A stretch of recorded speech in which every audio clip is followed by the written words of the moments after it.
Hi అండి. అందరికీ నమస్కారం. Welcome to my channel. ఈ వీడియోలో ఏపీ ప్రభుత్వ ఉద్యోగుల జీతాలు గణనీయంగా పెంపు. మరి అవేంటో వీడియోలో అయితే తెలుసుకుందాము. వీడియో ఎక్కడే గాని స్కిప్ చేయకుండా చివరి దాకా చూడండి ఫ్రెండ్స్. అప్పుడే ఇన్ఫర్మేషన్ పూర్తిగా అర్థమవుతుంది. అలాగే వీడియో చూస్తున్న ప్రతి ఒక్కరు లైక్ చేయండి. ఈ వీడియోని తోటి ఉద్యోగం పెంచిన మిత్రులతో అయితే షేర్ చేయండి. కొత్తగా మన ఛానల్ చూస్తున్నవారు ఇంకా ఎవరైనా సబ్స్క్రైబ్ చేసుకోకపోతే వెంటనే మన ఛానల్‌ని సబ్స్క్రైబ్ చేసుకోండి. సబ్స్క్రైబ్ చేసుకోవడం వల్ల నేను చేసే ప్రతి ఒక్క వీడియో మీ వరకు రీచ్ అవుతుంది. ఇక ఆలస్యం చేయకుండా వివరాల్లోకైతే వెళ్ళిపోదాము. ఫ్రెండ్స్ ఇక విషయానికొచ్చినట్టయితే ఆంధ్రప్రదేశ్ మరియు తెలంగాణ రాష్ట్రాల పరిపాలనా యంత్రాంగంలో తహసీల్దార్ లేదా మండల రెవెన్యూ అధికారి ఎంఆర్ఓ అనే పదవి అనేది అత్యంత కీలకమైనది మరియు గౌరవప్రదమైనది. గతంలో కేవలం తహసీల్దార్‌గా పిలువబడే ఈ పోస్టును పరిపాలనను ప్రజలకు మరింత దగ్గర చేయాలనే ఉద్దేశ్యంతో మండల వ్యవస్థ వచ్చిన తర్వాత ఎంఆర్ఓగా పేరు మార్చారు. ఒక రకంగా చెప్పాలంటే మండల స్థాయిలోని ప్రతి ప్రభుత్వ కార్యాలయానికి కూడా ఈ అధికారిక వెన్నెముక వంటి వారు. ఈ యొక్క అధికారి వెన్నెముక వంటి వారు. మరి అంటే అత్యంత ముఖ్యమైన వారు. గ్రామీణ ప్రాంతాల్లో నివసించే సామాన్య ప్రజలకు మరియు కేంద్రంలో ఉండే కలెక్టర్ల కార్యాలయానికి మధ్య ఒక బలమైన వారధిగా వీరైతే నిరంతరం పనిచేస్తారు. కేవలం రెవెన్యూ వ్యవహారాలే కాకుండా అడ్మినిస్ట్రేటివ్ మరియు మెజిస్ట్రే మెజిస్ట్రియల్ అధికారాలు కలిగి ఉండటం వల్ల ఈ పదవి సివిల్ సర్వీసెస్ వైపు మొగ్గు చూపే యువతకు ఒక గొప్ప కెరీర్ అవకాశంగా మరియు బలమైన పునాదిగా మారుతుంది. ఒక మండల స్థాయి ప్రభుత్వ ప్రతినిధిగా తహసీల్దార్ పోషించే పాత్ర అద్వితీయమైనది. జిల్లా కలెక్టర్ తీసుకునే ప్రతి నిర్ణయాన్ని కూడా క్షేత్రస్థాయిలో అమలు చేసే బాధ్యత వీరిపైనే అయితే ఉంటుంది. మండలంలోని ప్రజలు ఎదుర్కొనే వివిధ రకాల సమస్యలను వినటం, వాటిని పరిష్కరించటం మరియు భూమికి సంబంధించినటువంటి వివాదాలను కూడా సామరస్యంగా లేదా చట్టపరంగానే పరిష్కరించడం వీరి యొక్క దైనందిన విధుల్లో ముఖ్యమైన భాగం ఇది.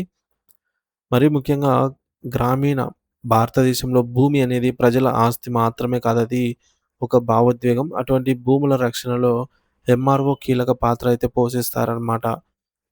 ఇక తహసీల్దార్ జీతభత్యాల విషయానికి వస్తే ఇది రాష్ట్ర ప్రభుత్వ పే రివిజన్ కమిషన్ పీఆర్‌సీ నిబంధనల ప్రకారం నిర్ణయించబడుతుంది.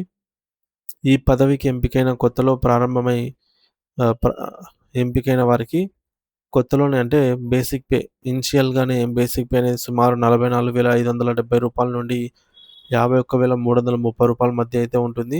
స్టార్టింగ్‌లోనే సాలరీ.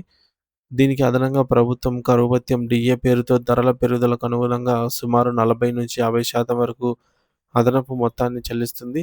అలాగే వారు నివసించే ప్రాంతాన్ని బట్టి అంటే పట్టణం లేదా గ్రామం అయితే ఇంటి అద్దె భత్యం హెచ్ఆర్‌ఏను 8% నుండి 24% వరకు వారికి ఎంతైతే రావాల్సిందో అంతవరకు ఇస్తుంది.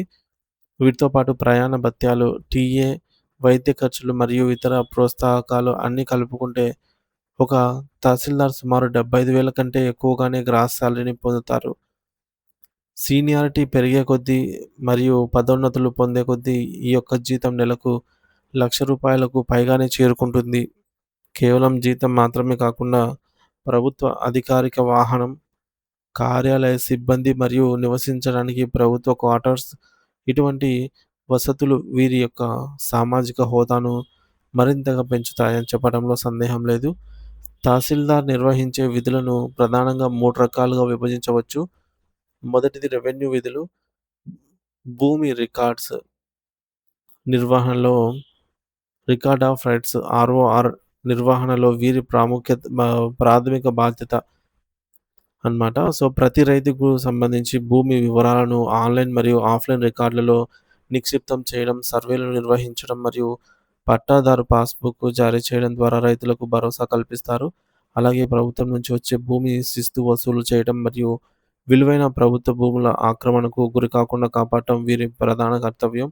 ఒకవేళ ప్రకృతి వైపరీత్యాల వల్ల పంటలు దెబ్బతింటే రైతులకు పన్ను రాయితీలు వచ్చేలాగా నివేదికలు సిద్ధం చేస్తారు. రెండవది పరిపాలనా విధులు. సామాన్య ప్రజలకు నిత్యం అవసరమయ్యే కుల ధృవీకరణ పత్రం అంటే క్యాస్ట్ సర్టిఫికేటు, అలాగే ఆదాయపు ధృవీకరణ పత్రాలు ఇన్‌కమ్ సర్టిఫికేట్ మరియు నివాస ధృవీకరణ పత్రాలను రెసిడెన్షియల్ సర్టిఫికేట్ వీరి పర్యవేక్షణలోనే జారీ చేస్తారు. పేద ప్రజలకు అందే రేషన్ కార్డులు, వృద్ధాప్య లేదా వికలాంగుల పెన్షన్ మరియు రైతు భరోసా వంటి ప్రభుత్వ పథకాలు అర్హులైన వారికి అందుతున్నాయా లేదా అని నిరంతరం తనిఖీ చేస్తారు.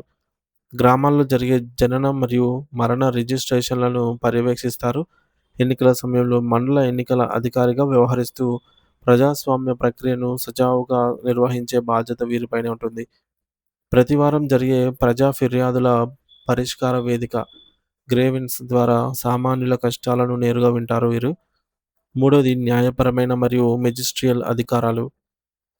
తహసీల్దార్ మండల స్థాయిలో ఎగ్జిక్యూటివ్ మేజిస్ట్రేటివ్‌గా వ్యవహరిస్తారు. శాంతి భద్రతలకు విఘాతం కలిగే సందర్భాల్లో పోలీసు యంత్రాంగానికి తగిన ఆదేశాలు జారీ చేయటము, సెక్షన్ 144 వంటి అత్యవసర నిబంధనను అమలు చేయడంలో వీరి పాత్ర ఉంటుంది.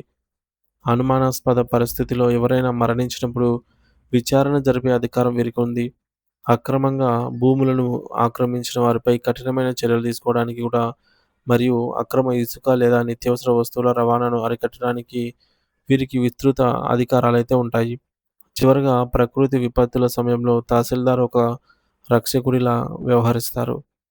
వరదలు, తుఫానులు లేదా కరువు పరిస్థితులు ఏర్పడినప్పుడు ప్రాణ నష్టాన్ని నివారించడానికి తక్షణమే రంగంలోకి దిగుతారు. ప్రమాదకర ప్రాంతాల్లో ఉన్న ప్రజలను సురక్షిత ప్రాంతాలకు తరలించి వారికి పునరావాస కేంద్రాలను ఏర్పాటు చేస్తారు. బాధితులకు ఆహారం, మందులు మరియు తక్షణ ఆర్థిక సాయం అందేలా చూస్తారు. విపత్తు తగ్గిన తర్వాత జరిగిన ఆస్తి మరియు పంట నష్టాన్ని శాస్త్రీయంగా అంచనా వేసి ప్రభుత్వానికి నివేదికలు పంపడం ద్వారా పరిహార బాధితులకు అందేలాగా అయితే కృషి చేస్తారు. అందుకే ఒక మండలంలో తహసీల్దార్ అంటే కేవలం ఒక అధికారి మాత్రమే కాదు. ప్రజల కష్ట సుఖాల్లోనూ పాలు పంచుకునే ఒక శక్తివంతమైన ప్రభుత్వ ప్రతినిధి అనైతే చెప్పవచ్చు.